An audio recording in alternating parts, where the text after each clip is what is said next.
इंसानियत की आवाज़ बोलबंदे में आज के हमारे मेहमान हैं कनक बसंत राव चौहान जी। पूना की सरजमीन के ऊपर एक ऐसा नौजवान जवान शख्स के जिसने अपनी आंखें खोली तो राजनीति की दुनिया थी, लेकिन उन्होंने पढ़ाई करने के बाद, और वो भी एलएलबी, जो समाज में इंडियन कॉन्स्टिट्यूशन को जानना, और उसके बाद ऐसी जगह कि जहां कानून की कदम कदम पे ज़रूरत पड़ती है। उसके अलावा भी उन्होंने समाज सेवा को अपनी ज़िंदगी का मकसद बनाया। उन्होंने बहुत ढेर सारे काम किए हैं। नाजरीन, दर्शकों से मेरी गुजारिश है कि आज वो हमारे दरमियान हमारे साथ मौजूद हैं। मैं उनका खैर मकदम करता हूँ। कनक जी, कनक जी, आपका बेपनाह स्वागत है, खैर मकदम है। आज हमारे बोलबंदी में हम आपसे आपकी ज़िंदगी के अहम पहलुओं पे और समाज से जुड़े हुए कुछ सवालात और मोहब्बतों के साथ बातचीत करने के लिए कहीं ना कहीं सोशल में और संस्थागत भी आपका काम रहता है, क्योंकि बहुत से लोग सिर्फ करते हैं और उनकी आइडेंटिटी नहीं होती है, लेकिन आपके साथ आपके वालिद का, आपके फादर का नाम जुड़ा हुआ है। तो मैं सबसे पहला सवाल तो यही कि जो आपका परिचय है, शख्सियत है, जिस बैकग्राउंड से आप आते हैं, तो उसमें आपने जो रास्ता चुना है युवावस्था से और एजुकेशन के साथ, कि आपने जो सोशल का रास्ता जो चुन लिया और आप जो पब्लिक की खिदमत करने के, उनके अधिकारों की जो बात करने के लिए आप आगे बढ़े हैं, और जितने भी मज़ाहिब के प्रोग्राम होते हैं, तो मैं चाहूँगा कि थोड़ा-सा अपना बचपन से लेके अब तक का एक तारुफ़, और फिर ये रास्ता आपने इतना सब कुछ होते हुए क्यों चुना? इसके बारे में थोड़ा-सा मुझे भी बताएँ, और अ, ये लोग सब जानना चाहते हैं। जी। पहले तो मैं बता दूं कि मेरा नाम कनव है। क न व। न से मेरी माताजी का नाम नीलिमा, व से मेरे वालिद साहब का नाम, पिता का नाम वसंत, और क से मेरा नाम कनव। तो वाह, वाह! बहुत तो अच्छे। उन्होंने भी उतना ही सरल रखा। तो जितना नाम अनोखा है उतना सरल भी है। ना जी, कोई काना है, ना मात्रा है, ना उलांटी है। तो आदमी भी वैसा ही है, वाह, तो उतना वाह, ही वाह! अनोखा है, उतना ही सरल है। मैं 8th स्टैंडर्ड तक समझो पूना में पढ़ाई की मैंने, दस्तूर स्कूल में। फिर 9th स्टैंडर्ड में डैड मिनिस्टर थे, तो मिनिस्टर्स बंगलो 1-2 साल हम लोगों ने एंजॉय किया। फिर 11th में वापस पूना था, चोकसी स्कूल में। फिर 12th में बीएमसीसी में था। फिर फर्स्ट ईयर से मैंने फर्ग्यूसन में लॉ के लिए एडमिशन ली, and first to fifth year फिर पूरा एलएलबी वहाँ पूरा किया। और साथ में स्पोर्ट्स का अच्छा एक्सपोजर रहा, म्यूजिक का अच्छा एक्सपोजर रहा, क्योंकि डैड डैड को भी अच्छा लगता था म्यूजिक। माँ खुद मेरी मूवीज बनाती थी, educational movies. And music culture का हमेशा से घर में, पोइट्री का हमेशा से घर में माहौल रहा। इसलिए exposure to so many languages, exposure to so many ideas, ये हमेशा घर पे होता रहा। इसलिए जब मैं टीनेज में या कॉलेज लाइफ में भी था, तो उस समय से मैं वो पोएट्री करता था कि जो एक 40 अच्छा, ईयर अच्छा, ओल्ड, अच्छा। अभी आज मैं 40 हूँ लेकिन तब 20 था, तो फिर भी काफी मेच्योर्ड मैं आइडियाज वहां से ग्रास्प कर लेता था। जैसे मेरा exposure to religion, exposure to Osho, exposure to बहुत सारी चीजें, जो शिव शाहू फुले अम्बेडकर, ओके, ओके। मतलब ये जो सब। विचारधाराएँ थीं जी आपके जी जी आस-पास, जी उनसे जी मुतासिर होने के बाद सेहतमंदाना पोएट्री शायरी की बात करते जी थे। जी जी तो इसमें ये सब करने के बाद जो मैंने कहा कि आपने अपने करियर को लेके, जी। कि जहाँ सारी चीज़ें थी, हम्म, कि आप एक वसंत राव चौहान जी के बेटे हैं आप, और एक बहुत बड़ा नाम महाराष्ट्र की सरज़मीन पे, और तो एक कुछ भी कर सकते थे। लेकिन सोशल का रास्ता चुनना और समाज सेवा को अपने लिए चुनना, ये आपके ज़हन में कैसे ख़्याल आ गया? पहले तो ये मिसकंसेप्शन जो मेरे बारे में लोगों को है कि मैं कुछ भी कर सकता था, ये सच नहीं है। क्योंकि अच्छा, अच्छा, वेरी गुड। ये क्योंकि भी। कुछ भी करने का मौका उनको होता है जिनके पास बहुत सारा पैसा होता है या ये सब होता है। तो मेरे पिताजी तो, जब मैं 19 साल की उम्र में पिताजी गुजर जी, गए, जी, जी। तो उसके बाद से परिवार की जिम्मेदारी मैं ही निभा रहा हूँ। 19 साल की उम्र से मैं नौकरी कर रहा हूँ। 19 साल की उम्र में, 18 साल की उम्र में आई थिंक मैं क्रेडिट कार्ड बेच रहा था। फिर एक एनजीओ में नौकरी कर रहा था, ग्रीन पीस। जी। फिर एक कॉल सेंटर में काम कर रहा था। मतलब ये सब करते करते फिर एक 20-21 साल की उम्र में मैंने खुद का बिजनेस शुरू किया था छोटा सा, जहाँ मैं टावर्स कंस्ट्रक्ट करता था, टेलीकॉम टावर्स वगैरह। तो उस टाइम पे बीपीएल वगैरह काफी नए थे, तो उनके टेलीकॉम टावर्स कंस्ट्रक्शन का हमको कॉन्ट्रैक्ट मिला था। तो फिर वहां से पढ़ाई के साथ साथ मैं नौकरी भी करता था, पढ़ता भी था। और भले ही मतलब आपको लगता होगा कि मेरे पिताजी इस शहर में 4 बार मंत्री रह चुके हैं, 2 बार एमपी रह चुके हैं, तो मैं आलीशान गाड़ियों में घूमता रहूंगा, तो मैं बस पकड़ के कॉलेज जाता था और बस पकड़ के कॉलेज से वापस आता था। मतलब मेरी जो तब गर्लफ्रेंड थी, जो आज मेरी बीवी है, तो उनको शादी तक शायद पता भी नहीं था कि मेरे पिताजी सियासत में हैं, या सियासत में इतना बड़ा नाम है उनका। अच्छा, मतलब ये पहलू आपने छुपा के रखा कि लोग छुपा जो है। के नहीं रखा, कभी बताना जरूरी नहीं समझा।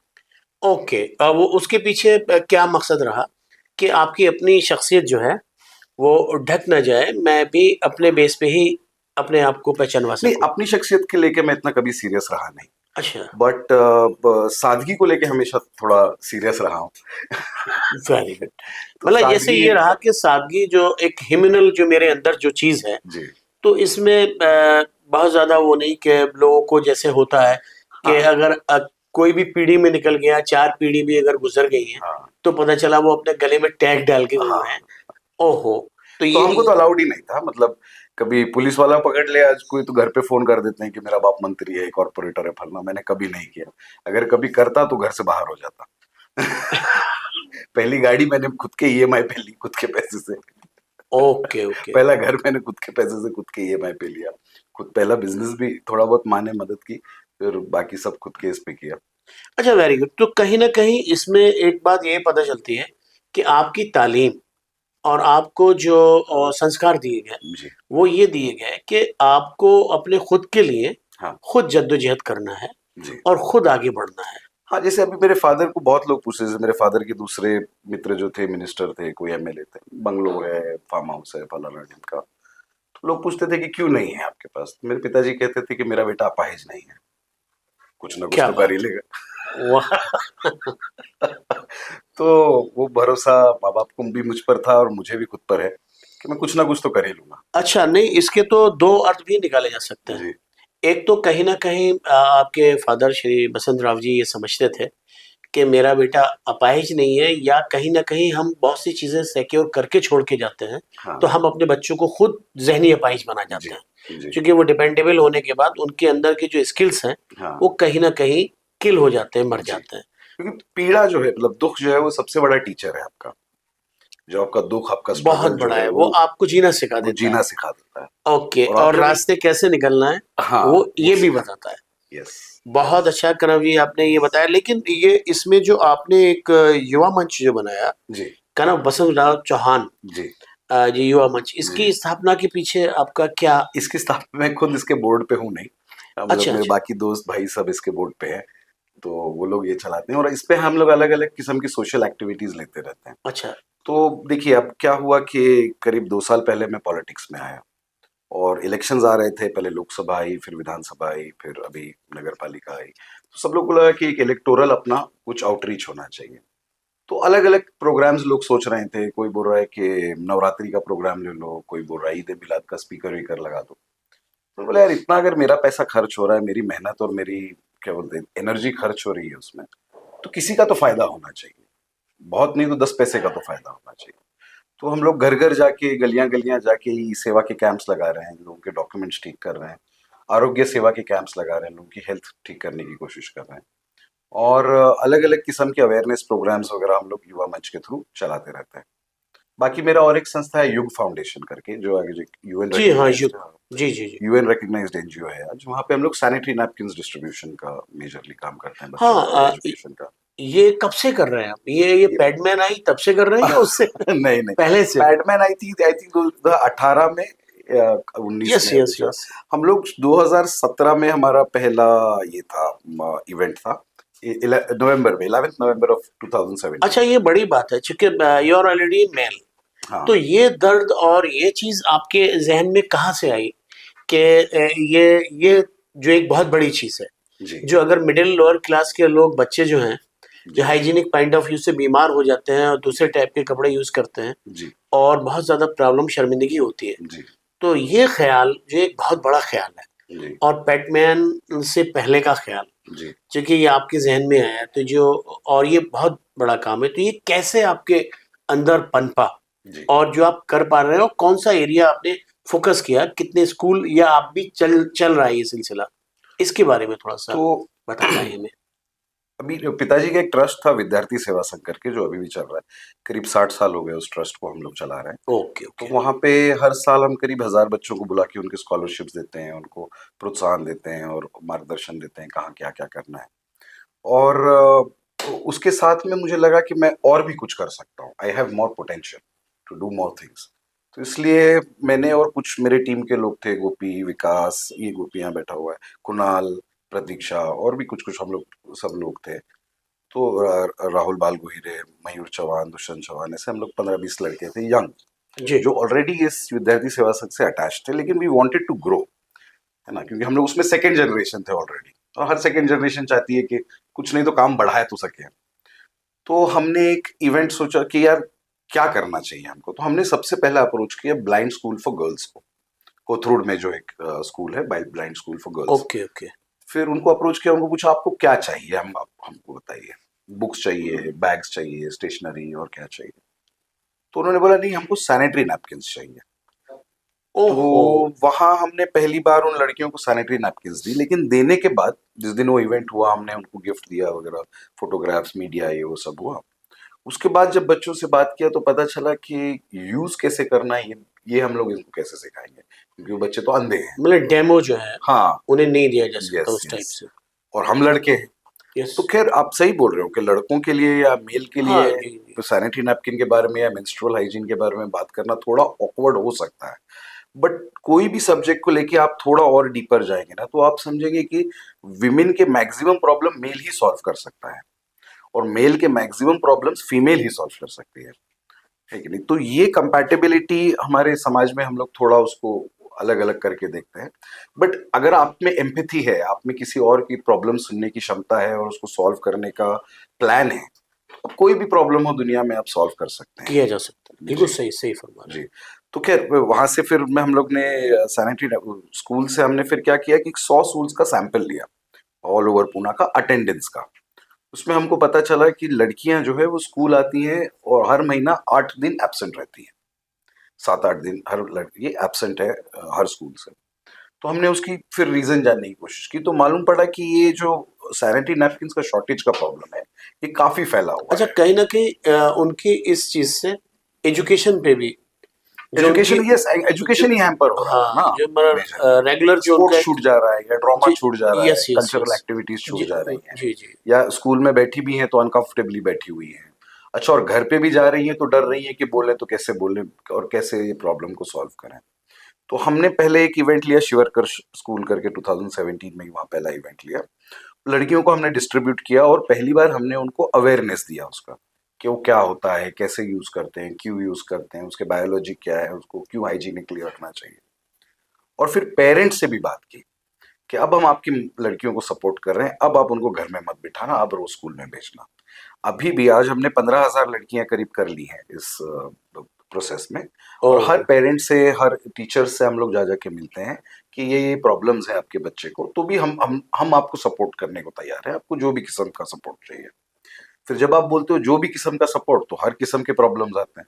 जी जी फिर समझ में आया कि बच्चों के पास इनफ पैसा ही नहीं है स्कूल की फीस भरने के लिए, जी जी। क्योंकि 8th स्टैंडर्ड के बाद आपको स्कूल की फीस भरनी पड़ती है। तो फिर उसके लिए स्कॉलरशिप प्रोग्राम्स चालू किए। फिर मालूम पड़ा कि मैल न्यूट्रिशन भी एक प्रॉब्लम, मतलब कुपोषण के लोग जो, जी जी जी जी, वो मेन है। हाँ, तो फिर उसको भी हमने टैकल किया। तो हमारे पास आज 1600-1700 परिवार है ऑल ओवर पूना, जो जिन्होंने हमने आइडेंटिफाई करके रखा है कि कुपोषित परिवार है। और जब भी हमको फंड्स आते हैं, डोनेशन आते हैं, हम उनको मंथली किट्स भेजते हैं फॉर ओहो। Ration and everything. Vitamin minerals वगैरह यस का यस, ख्याल रखने। Proteins, everything everything. Very good. So जी। एवरीथिंग, आई थिंक कि वो एक गार्डन है, एक सोशल वर्क एक गार्डन जैसा है, तो जहाँ ये पे युग को थ्रू, युग युग के के, through, yes yes yes. Okay okay. युग ऐसे हम लोग ने फॉर्मली बाद में बनाया, पहले ऐसे ही ग्रुप बन के चल रहा था, यूथ यूनिटी ग्रुप। तो यूथ यूनिटी ग्रुप को हमने फॉर्मलाइज किया, तो ये युग फाउंडेशन बन गया। नो, मेरा नहीं, किसी का नाम नहीं नहीं, है। आपकी मैथोलॉजी बहुत अच्छी है, जैसे कनव में आपने बताया, तो ये वैसे ही युग, तो ये बहुत अच्छा है ये एक्रोनिम्स का, हाँ। हाँ, तो मैंने कहा ये जो आपने जो काम किया, जी तो युग ने जहाँ आपने हाइजीनिक पॉइंट ऑफ व्यू से एक प्रॉब्लम थी, जहाँ बच्चे एजुकेशन से कट भी रहे थे बच्चियाँ, जी जी और उन्हें मैं समझता हूँ जो ज़हनी जो तकलीफ से गुजरती होंगी, जी वो एक बहुत बड़ा सेक्टर था। जी उसके साथ-साथ आपने जो एजुकेशन और उनकी फ़ी, स्कॉलरशिप, जी और इसमें आपको लगा कि चूँकि आपकी बैकग्राउंड जो है, आपकी वाइफ़ भी चूँकि सोशल वर्क से जी जुड़ी हुई जी हैं, एनजीओ में काम करती हैं, जी तो ये वुमेन एम्पावरमेंट के लिए कि जहाँ ये सैनिटरी पैड की जो बात कर रहे हैं आप, जी तो इनके लिए आप क्या कोई खुद का ऐसा कारखाना है कि नहीं जिसमें नहीं जिसमें लेडी काम कर पाएँ? नहीं, मुस्तकबिल के अभी लिए तक कोई तो नहीं है। प्लानिंग? हाँ, बट है, प्लानिंग है। हाँ, वो जरूर। उनको रोज़गार भी मिले जी जी जी और उनको आप दे भी पाएँ, जी तो ये डबल काम हो डबल जाएगा। काम हो जाएगा। और ये एक अच्छा हो सकता है। जी अच्छा, मैं ये बहुत अच्छा आपने समाज में काम किया है, जी और कुछ चीज़ें ऐसी हैं कि जो आपका पहलू है, जी अ, बहुत टाइम लगता, सबसे बड़ी जो तकलीफ़ है समाज में, हम्म, वो ये होती है कि कोई भी आदमी अपना तारुफ़, अपना इंट्रोडक्शन अपने आप नहीं दे दे पाता है जी और नहीं भी कर पाता है। तो मैं ये समझता हूँ कि समाज में जो आपने काम किए, जी कि जैसे युग के अलावा जो आपका मंच बना हुआ है, जी युवा मंच है, जी तो इसमें जो आपने आजकल जो हम देखते हैं, जगह-जगह पूरे हिंदुस्तान को जब रीड करते हैं, तो कहीं कुछ संगठन ऐसे हैं कि जो कम्युनल एक्टिविटीज़ में जाने जाते हैं, जी कि कुछ मुसलमानों से परहेज़ कर रहे हैं, हम्म, कुछ हिंदुओं से दूर रहने की बात कर रहे हैं। जी जी उस युग में आप होली, दिवाली और रमज़ान और ईद, उसमें आप सब जगह दिखाई दे रहे हैं जी और बढ़-चढ़ के हिस्सा लेते हैं। जी वहाँ सेवइयाँ खाते हुए दिखाई देते जी हैं, वहाँ आप गुझिया ले रहे हैं, हाँ और आपके साथ का जो एक दोस्त, एक तबका है, हम्म, वो हिंदूज़ आपके साथ में जहाँ होली मनाते हैं, मुसलमान भी आपके साथ में होली खेलते हुए दिखते हैं। जी तो ये जो तालमेल है, ये जो सब बना के रखते हैं, ये आप कैसे कर पाते हैं? और ये फीलिंग्स अंदर से आती है, और इसको लेके आप समाज में इस खुशबू को फैलाने के लिए क्या करते हैं? जी तो मैंने बचपन से कभी देखा ही नहीं कि कौन हिंदू है कौन मुसलमान। मैं आज भी मेरे माता के मंदिर में माता की पूजा, हनुमान चालीसा और साथ में आयतुल कुर्सी, ये एक साथ होता है रोज। ओके, हाँ, अच्छा। तो क्योंकि मेरी दादी मुस्लिम थी, मेरी फूफी मतलब मेरे पिता की जो बहन है वो भी अभी मुस्लिम है, मेरे सारे कजन्स भी मुस्लिम हैं, तो वो लोग भी गणपति बिठाते हैं। और माँ की तरफ के सब लोग देश पांडे हैं, तो वो लोग भी ईद में आते हैं। तो ओके, मतलब यूनिटी डाइवर्सिटी हाँ, ऑफ इंडिया, तो वो कभी मैंने मतलब अनेकता में सोचा ही अनेकता नहीं। का आप तो बिल्कुल प्रतीक हो गए। और मैं सच में बोलता हूँ जैदी साहब आपको कि इंडिया का कल्चर फैब्रिक ऐसा है ना कि ये लोग कोशिश कर रहे हैं, 10-15 साल से ये कोशिश चल रही है कि हिंदू मुस्लिम को अलग करा दें, इनको आपस के खिलाफ लड़ा दें। लेकिन कुछ देर के बाद तो ना, जिसके पास दिमाग नहीं है ना वो भी सोचता है कि मैं ये क्यों कर रहा हूँ। बहुत और अच्छा। जब ये सवाल वो खुद से पूछेगा कि मैं ये क्यों कर रहा हूँ, उसको खुद ब खुद पता चल जाएगा कि इसमें मेरा कोई फायदा नहीं। और जिसमें कोई आपका कोई फायदा नहीं है, आपके समाज का कोई फायदा नहीं है, आपके फैमिली का कोई फायदा नहीं, वो एक्टिविटी आप ज्यादा दिन तक नहीं चला सकते। तो ये जैसे ही ये शांत हो जाएगा थोड़ा, हाँ, टर्मोइल जो चल रहा है, आई थिंक वापस सब ठीक हो जाएगा। तो जब ये फीलिंग्स आती हैं, जी जैसे पुलवामा को लेके एकदम आ गया। नहीं, पुलवामा का तो वो नेशन के ऊपर अटैक था। नहीं, नहीं, मैं उसे नहीं कह रहा हूँ, जैसे आया, जी लेकिन उसको जो एक इश्यू बनाया गया हाँ कि मुस्लिम और हिंदू लेके जो एक चीज़ बनाई गई, कहीं न कहीं तनाव का माहौल लेके, तो उसमें कुछ लोग उठे, उन्होंने कहा कि कश्मीरी जो मुस्लिम्स थे, उन्होंने उस वक़्त बचाते हुए अपनी जान दी। हाँ जो घोड़े मुश्ताक वगैरह ये सब लोग थे। तो लेकिन जो हर जगह यहीं कुछ चीज़ों को लेके पूना में भी जी कुछ लोगों ने माहौल बिगाड़ने की कोशिश की। जी कुछ लोग अच्छा माहौल बनाए रखने जी चाहते हैं। जी तो आप उन एरियाज़ में हम्म, जो मुस्लिम्स के एरियाज़ हैं हाँ या हिंदूज़ के एरियाज़ हैं हम लोग, जी जी उसमें आपकी कोशिश क्या रहती है कि जब इस तरह की चीज़ें पैदा होती हैं कि समाज में ये बुराइयाँ ना आ पाएँ, जी उसके लिए अपने तरफ से जो मैं जो देखता हूँ, आपका जो ईयरली कैलेंडर है कि जो तारीख आपको सब लोगों में जाना है, अपने हिसाब से कहीं कोई प्रोग्राम होता है, लोग प्यार से आपको बुलाते हैं। जी तो उस चीज़ को देख के आपके ऊपर या आपके ग्रुप के ऊपर या युग के ऊपर या युग है आपका, तो उसके जो पार्ट्स में भी जो आपके मुस्लिम्स हैं, इन पे कोई फ़र्क या असर कभी ऐसा हो नहीं पाता है? नहीं, कभी भी नहीं, अच्छा, कभी भी नहीं। मतलब ये फर्क आपको सिर्फ न्यूज़पेपर में दिखेगा। आम जिंदगी में नहीं। Okay okay. अगर थोड़ा बहुत जो ये आ भी गया है आम जिंदगियों में, वो लूजर्स मेंटालिटी ने क्रिएट किया है, विनर्स मेंटालिटी ने नहीं। अब वो वेरी। आप हिंदू समाज के या मुस्लिम समाज के, let's take it as two communities, इन दोनों के तबके में भी जो भी लोग आगे निकल गए हैं, जो ग्रेजुएट हो गए हैं, नौकरियां अच्छी चल रही हैं, धंधे अच्छे चल रहे हैं, वो लोग ऐसी चीजों में इन्वॉल्व नहीं है। वो सिर्फ ऐसे लोगों को बरगला सकते हैं या ऐसे लोगों को अपनी तरफ खींच सकते हैं जो अपने जीवन में कुछ नहीं कर रहे हैं और बस अपने फेलियर का वो ब्लेम किसी और पे देना चाहते हैं, तो वो अपने कम्युनिटी को छोड़ के किसी और कम्युनिटी पे दे देते हैं। तो बहुत अच्छा है, वो बहुत। इतना सिंपल है। अच्छा, ये अच्छा है, ये आपकी निगाह इस पे रहती है। तो कनव जी, हम एक चीज और मालूम करना चाहेंगे आपसे, जी खास तौर से, जी कि चूंकि आपने बचपन से लेके अब तक जी क्या क्या काम कर रहे हैं आप, ये जी एक बहुत से पहलू छुपे रह जाते हैं। जी जी और उसमें कि आदमी अपनी जिंदगी में भी अगर मुड़ के देखता है तो हाँ उसे लगता है कि जवानी से लेके यहाँ तक, या जो मैं काम कर रहा हूँ अपने आप बंटवारा कर लेता हूँ, जी अपने हिसाब से वो हो पा रहे हैं नहीं हो पा रहे हैं। जी चूंकि कहीं ना कहीं आप अब समाज सेवा से जुड़े, जी और आपकी फैमिली बैकग्राउंड भी कहीं ना कहीं सोशल से है, जी तो पॉलिटिकल और सोशल, जी ये दोनों बड़ा चोली दामन का साथ है। जी चूंकि वहां पे आप आज, जब आपके पास कोई अधिकार, कोई पोस्ट आ जाती है, जी और वो भी सरकारी अगर हो जी या चुन के आए आप, जी ताकत होती है तो आसानी से करने में आसानी होती जी है। बिल्कुल। तो ऐसे क्या क्या काम हैं जो आपने किए हैं, एक वो ब्रीफिंग, क्योंकि मैं जानना चाहता हूँ, क्योंकि मेरे मेरे जानने से नहीं, मेरी और आपकी डिस्कशन हो जाएगा, जो दर्शक हमें देख रहे हैं, जी जो हमारे एरिया के लोग देख रहे हैं, पूरा भारतवर्ष या पूरी दुनिया देख रही जी है, ग्लोबल विलेज है पूरी दुनिया। जी तो सैटेलाइटिक पीरियड है, हमारी बात दुनिया के हर कोने में जा रही है। बिल्कुल। तो उसको देखते हुए मैं, क्या क्या काम आपने किए हैं, एक छोटी सी ब्रीफिंग में उसकी चाहूंगा, ताकि कभी कभी ऐसा होता है कि कोई शख्स सुन रहा है आपको, जी सुनने के बाद उससे उसके मुतालिक कोई काम आप कर रहे हैं, हम्म, और वो उसे पता चल जाता है, तो वो उसमें मदद ले लेगा आपकी। जी जैसे बातों में आपने कहा कि स्कॉलरशिप से अटैचमेंट, जी या कोई ड्रॉप आउट होने जा रहा है, हाँ उसे पता लग गया, जी या पता लग गया कि ये पेट से अटैचमेंट कोई प्रॉब्लम है, जी या दीगर और चीजें जो आप बताएं, जी। तो थोड़ा सा उसके ऊपर, ये खुदनुमाई नहीं है। देखिए सोशल में चलो पहले, क्योंकि सोशल हाँ, हमारा ये मेन फोकस है, तो जी सोशल जी पे बात जी की जी, जाए। सोशल की तो बात है। सोशल का ऐसा है कि आप सिर्फ आज तय कर सकते हो, जैसे कोई वकील हो, हाँ, वो सिर्फ तय कर सकता है कि मैं वकालत करूं और अपनी दुकान खोलूं। उसके पास क्लाइंट कौन सा आएगा वो नहीं तय कर सकता, ना ना। है कि नहीं? वैसे ही सोशल वर्क में है, आप सिर्फ एक एनजीओ या लोगों को बोल सकते हो कि मैं आपकी मदद करना चाहता हूँ, आपके जीवन में अगर कुछ प्रॉब्लम हो तो मुझे प्लीज संपर्क कीजिए, मैं आपकी प्रॉब्लम हल की करने का कोशिश करूंगा।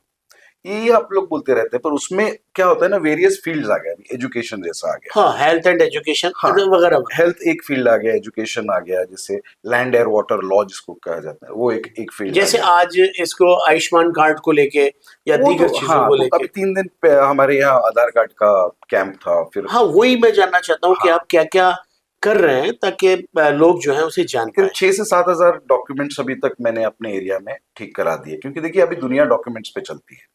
और दलित एंड मुस्लिम, इसमें एक प्रॉब्लम ऐसा है कम्युनिटीज में कि लोग डॉक्यूमेंट्स पे इतना ध्यान नहीं देते, पता नहीं क्यों। उनको देना चाहिए, इसका बड़ा नुकसान भी होता है। बड़ा नुकसान होता है, मतलब बहुत लाइटली लेते हैं डॉक्यूमेंटेशन को वगैरह। तो इसलिए थोड़ा उनको डॉक्यूमेंटेशन के लिए एंकरेज करना, उनके डॉक्यूमेंट्स फ्री में, हम लोग सब कुछ फ्री में करा के लेते हैं, मतलब जो गवर्नमेंट के पैसे हैं, जैसे पैन कार्ड के लिए 90 रुपीज वगैरह, या आधार कार्ड के लिए 100 रुपए, ऐसे कुछ है, तो वो बस उतने ही भरने हैं। हम लोग उससे कुछ पैसा नहीं लेते हैं। तो हम पूरे 20-25 लोगों की टीम है जो कंटिन्यूसली हर हफ्ता 1 या 2 कैंप इसकी लगाती रहती है, और लोगों के डॉक्यूमेंट्स ठीक करते रहते हैं, उनको मेन फ्लो में लाने का हम लोग कोशिश करते रहते हैं। कि फिर अगर उनके पास डॉक्यूमेंट्स है तो वो अलग अलग योजनाओं के लिए अप्लाई कर सकते हैं, समझो आभा कार्ड हो गया, या इंश्योरेंस जो भी हो गए, या पेंशन हो गए, जो भी अलग अलग, तो उसका उनको फायदा हो सके, ये हम लोग जा जाके उनको खाली बताते नहीं, वहाँ पे बना के भी देते हैं। फिर हॉस्पिटल्स का, जैसे अभी मैं आरोग्य शिविर आपको बोल रहा हूँ, तो तब मेरे ख्याल से 9 या 10 आरोग्य शिविर में लगा चुका हूँ अपने एरिया में सिर्फ। ओके। तो उसमें मैं चश्मे फ्री में रहते हैं हमारे यहाँ से। फिर कार्डियक प्रॉब्लम्स, अगर एंजियोग्राफी एंजियोप्लास्टी वगैरह हुआ तो वो 10-12 हजार रुपए में हम लोग विद एडमिशन करा के ओह, दे अच्छा देते हैं। अच्छा। हाँ, कैटरैक्ट की सर्जरीज हम लोग फ्री में करा के देते हैं, मतलब इतनी। एक इंसिडेंट बताऊंगा आपको, काशियावाड़ी में मेरे को एक 4-5 महिलाएं ऐसी मिली, 75-80 हो गई होंगी, कि पैरालिसिस अटैक आ गया, वो एडमिट हो गई और बेटा बहू को लेके भाग गया, ओहो। वो बूढ़ी को अकेला छोड़ के, मतलब बिल नहीं भरे ये वो, तो उनके प्रॉब्लम सॉल्व करना, फिर उनको उनको हम लोग, हमारी गाड़ी जाती है उनको पिकअप करके ऑपरेशन के लिए लेके जाती है, फिर वापस छोड़ के जाती है वहां पे उनके घर तक। तो ये सब कोशिश कर रहा हूँ मैं कि मतलब बूढ़े की दवाई देखो, बच्चे की पढ़ाई देखो, और यही राजनीति करने का तरीका हो। हो। अरे वाह, मतलब ये स्लोगन तो अच्छा हो गया ये बूढ़े की दवाई देखो, बच्चे की पढ़ाई देखो। बच्चे की पढ़ाई देखो। वाह वाह वाह। तो कनक जी, ये काम जो है, जी जो तामीरी काम है, जी कि जो बुनियादी काम है, जी जो समाज के लिए, मतलब ये एक बड़ी चीज है। जी आने वाला कल बच्चों का, जी और वो हमारे मुल्क का भविष्य है। जी तो आपकी निगाह भविष्य पे भी है, जी और जो भविष्य दे के बूढ़े लोग जा रहे हैं, जी। वो लोग भी प्रसन्न रहें, यस। ये आपने किया। अच्छा, चुनाव को लेके, जी जो चूंकि सोशल तो है ही है, जी अ, ये भी एक आपका ख्याल जो यहाँ जुड़ने का है, कि अपने किसी वार्ड से जी जुड़ के आप समाज की वो सेवा कर पाएं, जी। पानी की व्यवस्था, सड़क की व्यवस्था, सफाई की व्यवस्था। तो इसके लिए आपका क्या सोचना है? तो अभी तो मैंने मेरे राष्ट्रवादी कांग्रेस शरद चंद्र पवार पार्टी से फॉर्म भरा है, मतलब अप्लाई किया है कि जब भी इलेक्शंस लगे मुझे कंसिडर किया जाए। प्रभाग क्रमांक 22 से, मतलब काशियावाड़ी, डायस प्लॉट, लोहिया नगर, हरका नगर, चूड़ामंदी, ये आपका भी एरिया शायद उसी में आता है। तो वहाँ वहाँ मैं लड़ने वाला हूँ, वो तो अच्छा। पक्का है। और और ये वहाँ जो तो आप, व्यवस्था है, जी, मतलब पानी की, कचरे की, या रस्तों की, या ये सब, तो मुझे लगता है कि एक ऑटोमेटिक मॉड्यूल इस पे काम करता है ऑलरेडी, मुझे सिर्फ उसको पुश करने की और जरूरत है, मतलब और टॉयलेट्स बनाने की जरूरत है। जैसे मैंने अभी एनालिसिस किया, तो करीब 1000 लोगों के लिए हमारे पास एक टॉयलेट है काशियावाड़ी के अंदर, तो वो कम से कम 5 हो जाए, ये मेरी कोशिश होगी। जहाँ पे लोगों को चलने के लिए भी रास्ता नहीं है, वहाँ कुछ तो रास्ता मिल जाए। जैसे मैंने इतने घर यहाँ पे देखे काशियावाड़ी के अंदर, हरका नगर के अंदर, कि सालों से वहां धूप नहीं आई होगी, उनके उनके घर के बाहर या खिड़की के अंदर से हवा नहीं आई होगी, इतने ऐसे कंडीशंस में लोग रह रहे हैं। तो उनका रह गुजर बेटर किया जाए, तो इन सब चीज़ों पे तो काम करना ही है। बट मेन फोकस मेरा एजुकेशन पे है, क्योंकि मैं सोचता हूँ कि एजुकेशन है ना, ऐसा जादू है कि वो आपका लाइफ ट्रांसफॉर्म करने का क्षमता रखता है। तो वो, और लोग क्या करते हैं ना, उसको बीच में ही छोड़ देते हैं, बिकॉज कोई ना कोई और रीजन की वजह से। मेजरली रीजन गरीबी होता है या अनअवेयरनेस होता है, मतलब उनको उतनी जागरूकता नहीं है कि वो कंटिन्यू करेंगे तो उनके जीवन का कुछ हो जाएगा, इतना भरोसा नहीं है उनको सिस्टम पे, इसलिए लोग बीच में एजुकेशन छोड़ देते हैं। क्योंकि अगर आप कोई भी बच्चे को पूछोगे कि एजुकेशन क्यों छोड़ा, तो माँ बाप बोलेंगे क्या करेगा पढ़ के। ओके। तो उसको भरोसा दिलाना पड़ेगा सिस्टम पे कि भाई तू पढ़ेगा तो तेरा ये हो जाएगा। तो ये जब तक भरोसा लोगों को सिस्टम पे नहीं होगा, बच्चे लोग आगे पढ़ेंगे नहीं। तो ये सिस्टम पे भरोसा दिलाने का काम मैं जरूर करूंगा। तो ये आपकी कॉन्स्टिट्यूंसी में, आप तो चूंकि पहले से काम कर रहे जी हैं, जी। तो कौन कौन से समुदाय इसमें रहते हैं, और इंडिया शिक्षा में जितने लोग हैं, जितने समुदाय हैं, उतने मेरे कॉन्स्टिट्यूंसी में अच्छा, वेरी गुड वेरी गुड। मतलब एक छोटे भारत की परिकल्पना। है। छोटे भारत की रिप्रेजेंटेशन ऑफ स्मॉल इंडिया। बहुत बढ़िया। यस। और उसमें जो स्कूल्स हैं, जी वो किस किस मीडियम के, और कितने हैं? आपकी प्रायिकता जो है, जी वो एजुकेशन तो आपने बता ही दी है, जी। वो किस टाइप के स्कूल्स को लेके रहेगी? 6 स्कूल्स है, मतलब प्राइमरी एंड अबव प्राइमरी, जो सेकेंडरी स्कूल्स है उन पे मेजर फोकस रहेगा, क्योंकि 7th 8th में अगर किसी का एजुकेशन छूट जाता है तो वो छूट जाता है, फिर वो पकड़ नहीं पाता है लड़का वापस या लड़की, क्योंकि वो उम्र ऐसी नाजुक है कि अगर कहीं और ध्यान लग गया तो फिर हाँ, वो पढ़ाई पे असली वापस जो नहीं आता। वहां पे अगर ड्रॉप आउट होता है, जी तो बड़ा नुकसान हो जाता है। जी जी। तो उसके उसकी पकड़ का या इंतजाम। तो बेटर एजुकेशन, तो मैं सारे स्कूल्स में अभी sanitary napkins, school bags, books, या उनके स्कॉलरशिप्स के कोई इश्यूज हों या एडमिशन के रिलेटेड कोई भी इश्यूज हों, सारे सॉल्व करता हूँ। फिर वो बापू पवार हो, हरकादा स्कूल हो, सावित्रीबाई फुले हो, वो डायस प्लॉट की मौलदीना स्कूल हो, या ये जो भी छोटे ढोलेमाड़ा स्कूल हो, जो जो छोटे छोटे स्कूल्स हैं जो गवर्नमेंट की है, वही हमको बेटर, क्योंकि इंफ्रास्ट्रक्चर तो है। अभी शहरों में आप ये नहीं बोल सकते स्कूल नहीं है इसलिए बच्चा जाता नहीं। हाँ, शहरों में ये है कि आपके पास पैसा नहीं है तो आपको दूसरा स्कूल यूज चूज करना पड़ेगा। तो मैं वही चाहता हूँ जो आम आदमी पार्टी का मॉडल है दिल्ली में, कि स्कूल्स बेटर करो, इतने बेटर करो कि प्राइवेट लोग भी पब्लिक स्कूल्स में आके अपने बच्चों को एडमिशन दिला सकें। ओके। और हॉस्पिटल्स यहाँ? हॉस्पिटल्स यहाँ पे एक सोनावने करके हॉस्पिटल है, केयरिंग करके हॉस्पिटल है, मीरा हॉस्पिटल है। तो ये सब हॉस्पिटल्स ठीक ठाक चल रहे हैं, सिर्फ महंगे बहुत हैं। क्योंकि ओके। आज है ना सर, क्या है कि आप अपना घर, ना गाड़ी, ना अस्पताल, ना एजुकेशन, बिना लोन के ये चार चीज आप नहीं कर सकते। तो ये चार चीजों के लिए आपको लोन लेना आज जरूरी है ही है। तो वो इतना महंगा हो चुका है, कोई कुछ कर नहीं सकता है उसके बारे में। अगर आपको क्वालिटी चाहिए कोई चीज की, तो आपको पैसा देना पड़ेगा, है कि नहीं? तो ये उसूल है। बट ऐसा एक तबका है अभी, जैसे समझो कि कोई बच्चा सेंट मैरीज में पढ़ रहा है, हाँ, और जी। एक बच्चा मेरे हरकादास में, एक लड़की मेरे हरकादास में पढ़ रही है। तो उसकी ग्रोथ का एक्सपोजर और इसकी ग्रोथ के एक्सपोजर में बहुत फर्क है। जैसे सेंट मैरीज के बच्चों को स्कूल ट्रिप्स में ले जाया जाता है, रेगुलरली कॉम्पिटिशन्स होती हैं, उनको अलग अलग भाषाओं का नॉलेज दिया जाता है, अलग अलग प्रोफेशंस में क्या चलता है वो सिखाया जाता है। वहां इस लड़की पे सिर्फ यही प्रेशर होता है कि तू रोज स्कूल जा, क्योंकि खाना मिल जाएगा। Okay, okay. जी, जी, जी।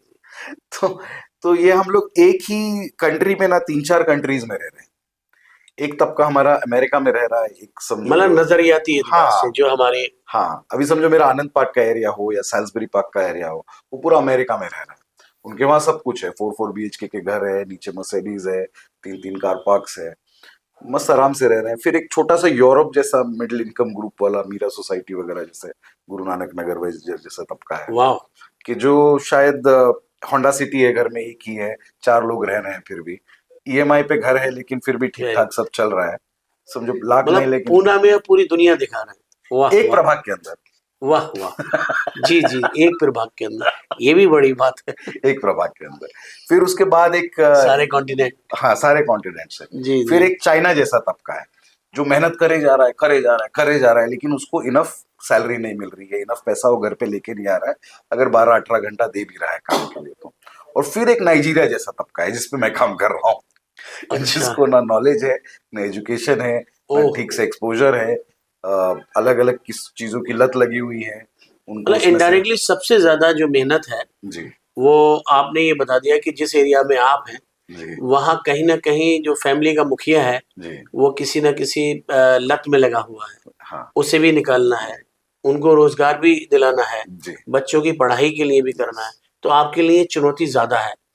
और मैं कनव जी, जी, चूँकि आप कनव बसंत राव चौहान जी, और एक समाज सेवा के लिए अपने आप को आपने लगभग वक़्फ़ कर दिया है। जी, तो जब मैं जाते-जाते एक बहुत अहम सवाल पूछिए। कि आप अपने लोगों के लिए जी, जो आपको देख रहे हैं जी, और इस समाज के लिए जी, और उन लोगों से जिनके लिए आप काम करना चाह रहे हैं, जी, जो आपने एक नाम दिया अपने एरिया को और अपनी कोशिश को, जी, उनके लिए क्या मैसेज, जी, क्या पैगाम आप देना चाहेंगे कि जो आप उन्हें उनके लिए एक मैसेज दें जी, ताकि वो लोग उस पे अमल करें जी, और उसके बावजूद अगर वो किसी चीज़ में खरे नहीं उतर पाते हैं, जी, तो वो आपसे कनेक्टिविटी करके जी। कैसे उसको चेंज कर सकते हैं?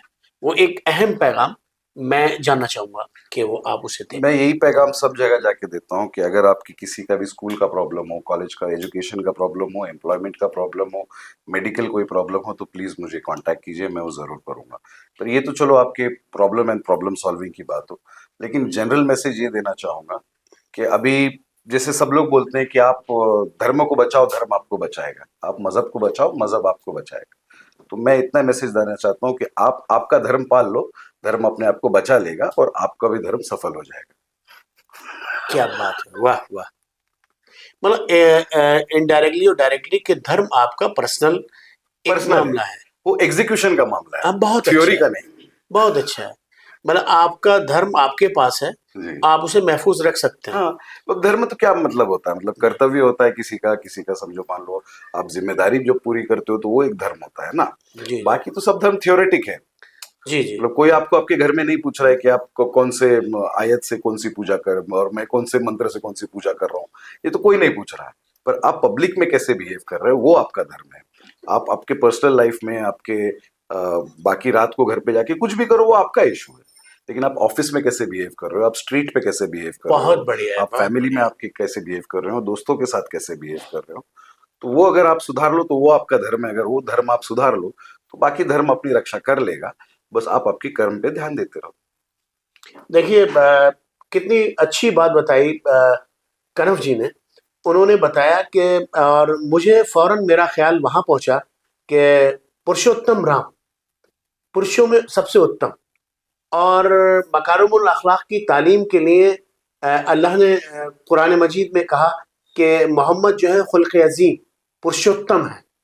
वहाँ वो पुरुषोत्तम है। दोनों पुरुषोत्तम लोगों ने यही बताया कि मानवता सबसे बड़ा धर्म है, लोगों को एक दूसरे को तकलीफ ना देके प्यार में बांधे, और उनका मैसेज कहीं ना कहीं दोनों तरफ से इधर जाता है। कनव जी, बहुत ही अच्छी फिलॉसफी से आपने इस बात को बताया कि अपने घर में आप कैसे भी रहिए, लेकिन अगर सड़क पे जो उसूल बनाए हैं, तो आप अगर सड़क पे हाथ हिलाते हुए चल रहे हैं तो आप वहां तक आजाद हैं कि उसके लग ना पाए, लग ना पाए, और अगर कहीं उसके लग जाता है तो वो उसकी आजादी में खाना ना आप है। खलल हैं। हाँ बहुत अच्छा लगा, और आप हमारे प्रोग्राम में आए, और ये इंसानियत की आवाज़ बोल बंदे के हवाले से हमने आपका प्रोग्राम किया है, और ये आपका जो आपकी आइडियोलॉजी है, जो आपका पैगाम है, जो आपका मैसेज है, ये समाज में जगह जगह जाएगा। जी, और इस उम्मीद के साथ, चूंकि जो आपका मिशन है और सोशल युग, आपका मंच युवा और तमाम लोगों के लिए जो आप हिमिनल जो प्रोग्राम चला रहे हैं, वो एक बड़े प्रोग्राम है, जी, और आपने हमें बताया, हमारी जानकारी में इजाफा हुआ, और हमारे दर्शकों ने सुना, उनकी भी जानकारी में इजाफा हुआ। मैं चूंकि कहीं ना कहीं आप उस बैकग्राउंड से भी आते हैं, और उस पर अगर बात ना हो तो मैं समझता हूँ, चूंकि आपकी बातों से जो चीज़ लफ्ज़ों में जो एक खुशबू है जो मैं महसूस कर पा रहा हूँ, वो कहीं न कहीं आपके माता और पिता के जो सामंजस्य से हम लोग बनते हैं, हम खुशबू होते हैं। तो मैं महकती हवा का झोंका हूँ, सारी दुनिया है ये वतन मेरा। तो कहीं न कहीं आप पोएट्री से भी जुड़े हुए हैं। जी, तो ये पहलू अगर आपका सामने नहीं आया, जी। तो मैं समझता हूँ कि एक कवि के साथ में सुलभ हो जाएगा। तो हम ये भी चाहेंगे कि जाते-जाते आप, ये अभी तक तो मैं पोएट्री कंज्यूम करता हूँ बहुत सारा, कुछ-कुछ लिखने की कोशिश करता हूँ, हाँ, पर नहीं वो तो जो भी आपको अच्छी लगती हो, जो अच्छे शेर जो हाँ, आप कहीं जाके पढ़ते हो, और वो तो जिन्होंने मौके आपको के अनुसार। प्रेरित किया हो, जी, ऐसे कुछ चीज़ें जो हैं, वो कहीं न कहीं, भले ही आप उसको एक शायरी जो है, वो एक जज़्बा है, फीलिंग्स है। वो आपने जो लिख दिया तो उसके लिए मेजरमेंट की ज़रूरत नहीं है। जो आपने बोला है वही शायरी है। जी, तो उसके कहने का एक तरीका होता है। जी, तो उस हवाले से मैं, चूँकि कहीं न कहीं आपके अंदर एक शायर भी है, और शायद आपको एहसास हो या नहीं हो, बहुत कम लोग ऐसे होते हैं जो खामोश भी रहें, जी, तो उनके चेहरे की कुछ चीज़ें बोलती रहती हैं। आँखें बातें करती रहती हैं, जी, चेहरा, मुस्कुराहट, जी, थोड़ा-सा वो मुस्कुरा दें, तो ऐसा लगता है कि कुछ कह दिया उन्होंने। जी। तो उसके हवाले से कुछ थोड़ा-सा बयान कर दें। अभी के सिचुएशंस पे बोल सकता हूँ, क्योंकि जी, आजकल बहुत सब ये चल रहा है, और मेरे बारे में भी लोगों को काफ़ी गलतफ़हमियाँ रहती हैं कि मैं यहाँ से वो वसीला लगाऊँगा, यहाँ से ये कर लूँगा। हालाँकि मेरा एक्सेस है पूरे इंडिया में सब पॉलिटिशियंस के, तो ऑब्वियसली फादर से इतने जी, साल, जी। 40 साल थे, तो इसलिए। तो मैंने एक कोई मंच पे छोटा-सा बोला था कि किसी ज़रदार वसीले से नहीं आए हैं, किसी वाह! ज़रदार वसीले से नहीं आए हैं। हम मेहनत से आए हैं, किसी के एहसान से नहीं आए हैं। वाह! हम मेहनत से आए हैं, किसी के एहसान से नहीं आए हैं। हमें उड़ना सिखाने की ज़रूरत नहीं, हम पेड़ों से आए हैं, किसी पिंजरे से नहीं आए हैं। क्या बात है! क्या बात है! वाह, वाह, वाह, वाह! और यहाँ आए हैं क्योंकि आना पड़ा ज़रूरी, किसी के कत्ल के इरादे से नहीं आए। क्या बात है! वाह, वाह! तो मैं वही वैसे ही पॉलिटिक्स में भी बिलीव करता हूँ कि जो पॉजिटिव हो, जो प्रोग्रेसिव हो, किसी का विरोध करके, किसी को बस बुरा बोल के कि उसने क्या किया है, उससे बेहतर मैं कर सकता हूँ, ये दिखाना मेरी कोई WWF का मैच नहीं है। तो मैं पॉलिटिक्स को बहुत सीरियसली, एक सीरियस सब्जेक्ट समझता हूँ, और ओके। उससे दुनिया में, ज़माने में, इस धरती को मैं इतना सा भी बदल सकूं अगर मेरे इंटेलेक्चुअल से, मेरे पॉजिटिविटी से, मेरे पॉलिटिक्स करने के तरीके से, तो मैं खुद को बहुत बहुत खुश नसीब समझूंगा इस जीवन में। बहुत, बहुत अच्छा, बहुत अच्छा। कनव जी ने बताया कि उनकी जो सोच है समाज के लिए, वो आपके सामने रखी, जी, और उन्होंने ये भी बताया कि हमारे सामने ये कोई WWF का गेम नहीं है। हम समाज को सुधारने और अच्छा देने के लिए सहयोग देने की बात करते हैं। तो ये उनकी सोच और उनकी आइडियोलॉजी आपके सामने सबके सामने थी, और इस उम्मीद के साथ कि कनव जी चूँकि समाज में एक रेवोल्यूशन, एक ऐसी चीज़, एजुकेशन से कोई वंचित ना रहे, और जाते जाते उन्होंने ये वसीला भी बता दिया कि किसी ज़रदार वसीले से नहीं है, और हमें वो परिंदा भी ना समझा जाए कि हम पिंजड़े में रह के उड़ना भूल गए हैं, बल्कि हम पेड़ से आए हैं और हम उड़ना जानते हैं। बहुत अच्छा लगा, बहुत अच्छी मुलाकात रही आपसे बोलबंदे में कनव जी, और आप की यादगार मुलाकात रही। आइंदा बहुत जल्दी किसी और नए मौजू के ऊपर आपसे मिलते हैं, और आप आए इसके लिए बहुत बहुत शुक्रिया। खैर मकदम है आपका।